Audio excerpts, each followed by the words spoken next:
And we believe that markets are currently driven by fundamentals rather than by a binary action of central banks. And to that extent, fundamentals are reasonably constructive. Now, looking at the valuation, we don't think that we'll have the same double-digit returns in the second half. And maybe more worryingly, we think that adjusted for the volatility we may have, this could be kind of tricky. So we are currently fully invested because fundamentals are supportive. I mean, the soft landing is happening and the margins are resilient and all of that. But the mix of valuation and the potential triggers from volatility, especially from the political world, are a bit huge. So we are a bit scratching our heads now.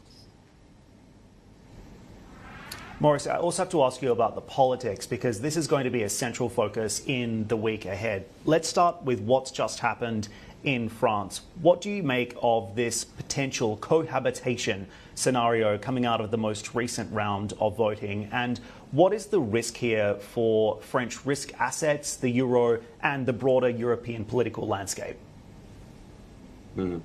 First, what should happen? We have seen that the clearest message is that French voters are unhappy with the current Macron government and action, because yes, the Rassemblement National is at something like 34%, but the left coalition is close to 30%. So it's really more a rejection of Macron, I think, than an adhesion to something different. We may most probably have no clear majority for anyone in the parliament, which means a hung parliament and minority government or some kind of technocratic government.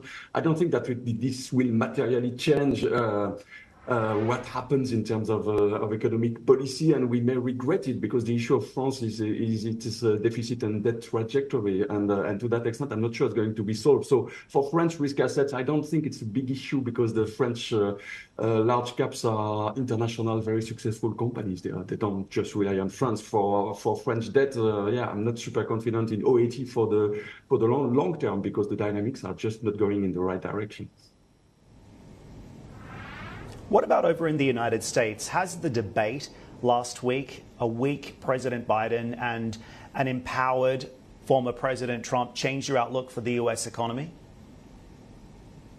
Well, frankly, not, because this wasn't a surprise. You know, we all knew, and I'm very shocked to see all the Democratic people saying, "Oh, we are shocked, we are in panic." No, they knew that Mr. Biden has some cognitive issues, and it's not a new thing. And the fact that they asked for this debate to happen in June is probably because they were thinking about having enough time for a plan B. Now we'll see some uncertainty when it comes to market implications, because we were not into politics. Markets hate uncertainty. And for me, the biggest risk is not to have Mr. Trump or Mr. Biden or whoever may replace Mr. Biden.